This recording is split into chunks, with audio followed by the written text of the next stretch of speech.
Next up on the list then is that Nintendo took another step into the entertainment realm. So already folks should know Nintendo as a company that is world-renowned for its games, right? As a game manufacturer. They previously dabbled in the movie business, but the model was to license a character to filmmakers in exchange for basically royalties.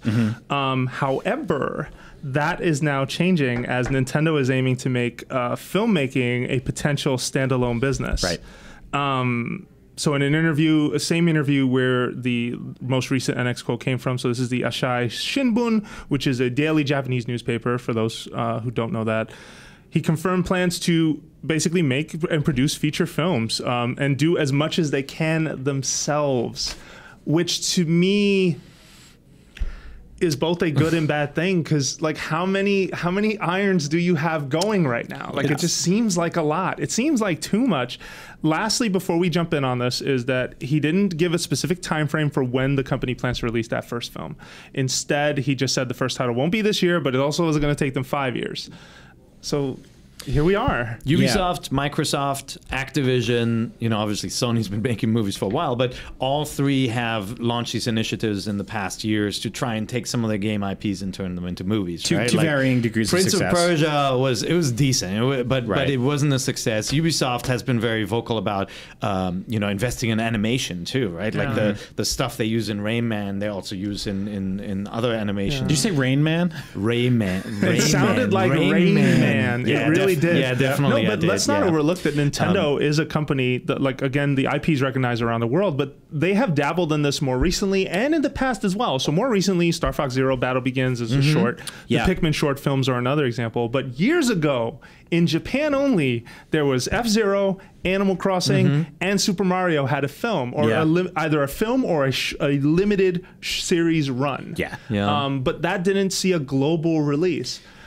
To me, well, go ahead. Because the age of television and movies back then is over. You know, like now you can work with Netflix and you can work with Hulu and you can work with you know, all these different the cable channels to produce original content, and now we've seen that it's good, and I think that's not lost on Nintendo. Like you're seeing what is happening with Marvel on Netflix. That's got to turn heads in Japan, with Nintendo saying like, hey, you don't have to work with the old studio system. You can work with an international publisher and make good content. And I'm glad you said that, but we are talking about Nintendo, who in the late 90s and early 2000s, now this was the period commonly associated as the anime boom, where anything that was Japanimation, animation, took off or sold really well. And so publishers were just jumping at every chance to put something out. Nintendo helped, I say helped because they don't own, helped launch the Pokemon TV series. And that was the best example of a television show adaptation for a major game. I mean, it still runs for the most part today. And why do you think they didn't take the next step to, you know, blow up some other franchise? I mean, Fire Emblem... That's what I don't know. Help me understand that. And I do think that's because of the lack of distribution of that type of content. You know, like a Fire Emblem anime back then would not have been a globally watched show. No. It is an older audience that will find a viewership in Japan, but at the time there was no Crunchyroll, right? Like it would not have been a success externally, and I think that's changing. Netflix got a freaking Voltron movie. And I was about to say, I really like that idea as well, of heading towards Netflix, because right now that market is still kind of young, and especially in stuff like original animation on Netflix, there's not a lot going on. When Nintendo goes into movie theaters, they go head to head with things like Disney. And let's look at the Ratchet and Clank movie, right? Came out a few weeks ago, 15% on Rotten Tomato. It lost $10 million because it had the unmitigated gall of going head to head against Zootopia and The Jungle Book at the exact same time. Both titans on either side of like Disney's stable. And that's the kind of thing that Nintendo would have to go head to head with. And now a lot of that was because the marketing campaign was terrible. The script wasn't great. The reviews aren't great. The game was 10 times better. The game is 10 times better, and the game's selling well and doing well. But I think Nintendo needs to start with a good idea, for something. And I've been for decades racking my brain on like, how do you make that Super Mario Brothers movie? We know how you don't make it. Yeah. But how do you make it? Like, I mean, and then where does it go from there? I think you raise an interesting point, and it is true that Hollywood does not have the best track record in the world when it comes to adaptations to video games. Now, the comic book adaptation, for whatever reason, the opposite has happened, right? Everyone is, for the most part, on board with anything that Marvel announces. Yeah. DC, not so much, but that's because their stuff's not really together. I said it. Well, they know it. Yeah. But why didn't they spin out something like a Mushroom Kingdom animated show for kids, right? Like featuring Toad and and my thing too is they've always had creative control. Although there was the instance with Microsoft where Microsoft wanted just to force a Halo movie into existence. Yeah. And Hollywood and all the major studios said, no thanks. Yeah. Like, if this is how you're going to approach it and you're not going to help fund it in a way that makes sense for our business, I don't care how hot your IP is, we're not going to touch it.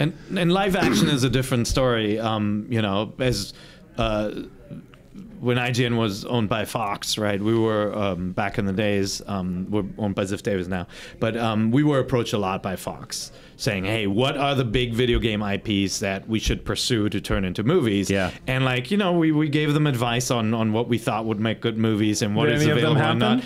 No, because they always like checking in with folks like Peter Chernin, and it always came back saying like, man, BioShock sure looks awesome, but that is a $200 million movie to do that right.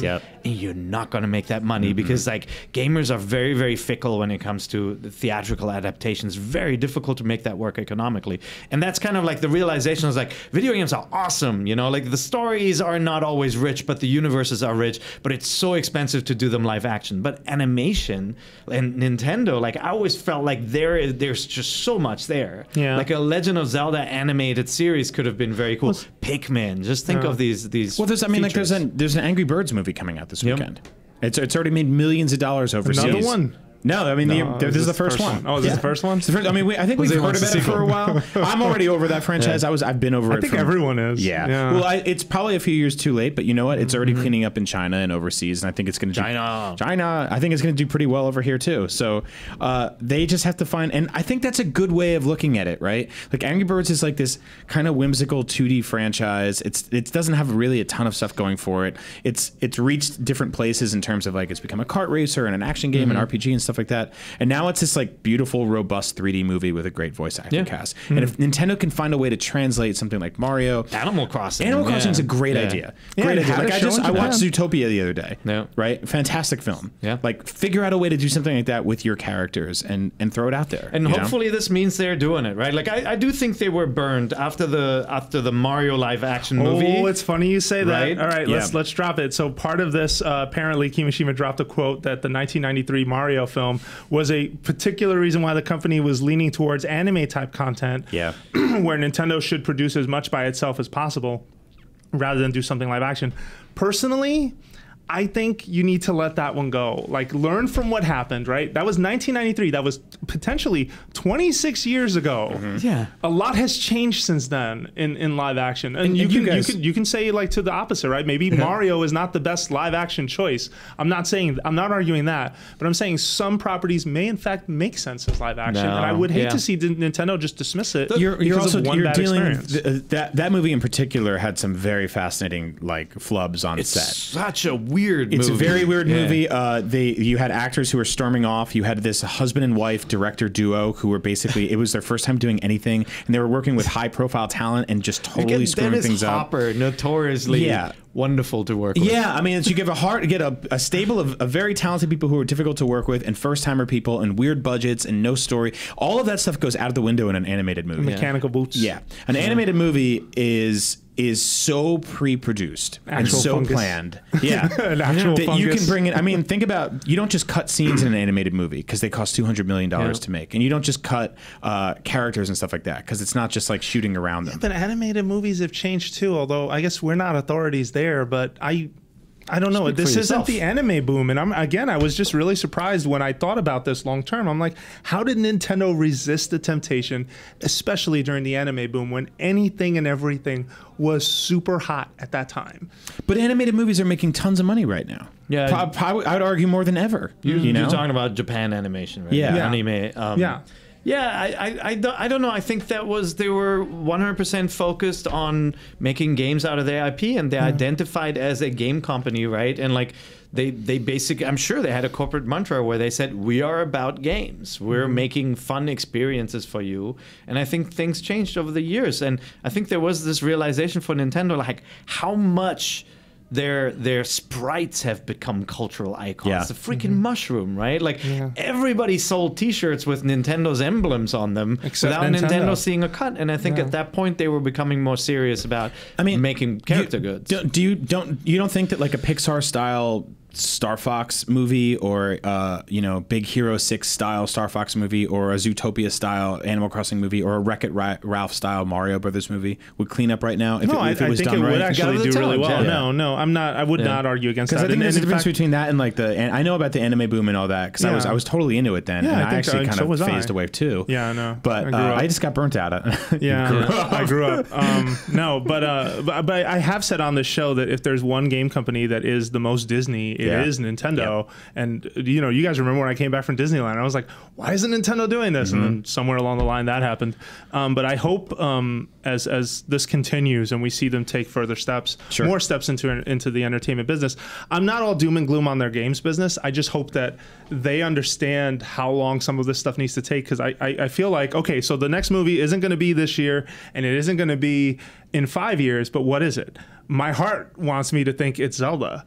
You have a Zelda game coming out in a year plus, and if you are working on some sort of promotional thing, that could help, right? Having a cool Zelda tie-in film to launch around the time of a high-profile Zelda game. Now, of course, this is speculation. Never heard a thing from anyone that don't even know, and the people who I talk to probably wouldn't even know this. Well, there was a Netflix rumor, right, about a show on Netflix. But that was live action. We're not doing live action after the Super Mario movie. Yeah, I mean, that might be Purple Monkey Dishwasher. Maybe there's a kernel of truth. Like, I do believe that Nintendo has talked to Netflix about a Zelda adaptation, but it sounds more likely that it's an animated series. Yeah, I'm okay with that, but I have a feeling it's going to mimic their mobile output, where it's not going to be what we expect in the first one. Like they'll do something that's kind of like sprite based. Yeah, I mean, I would love that. But if they did something that was kind of like safe to begin with and then ramped up to something bigger, I would like that. And you mentioned Marvel before in DC. I mean, if there was, I don't want a cinematic universe of these things because that doesn't entirely make sense.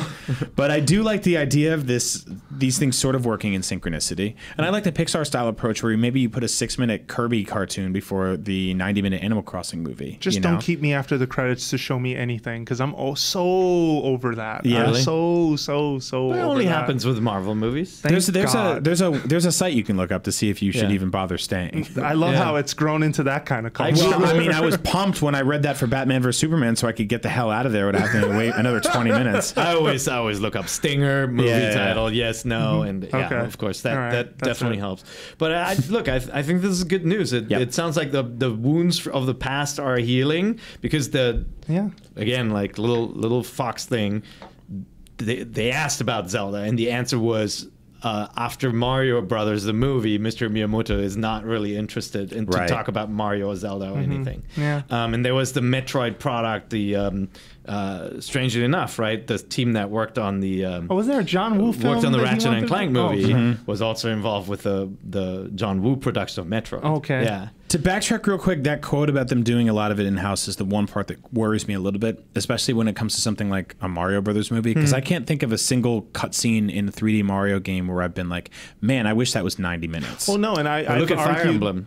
Or look at Smash Brothers. Beautifully done. Like, but they didn't write it. Like, they hired someone for Fire Emblem. It's still happening in-house, I think. No, they can hire someone. No, but to Brian's point, like, Nintendo's strong point in their games has never been, and Zelda's the exception, it's mostly save the princess, or Toadette save Toad, or what have you. It's objectives. It's not a plot. It's not story arcs. It's not characters growing and changing, except in the case of Fire Emblem, which more recently was written by someone else, but still someone who knew what they were doing clearly. Yeah.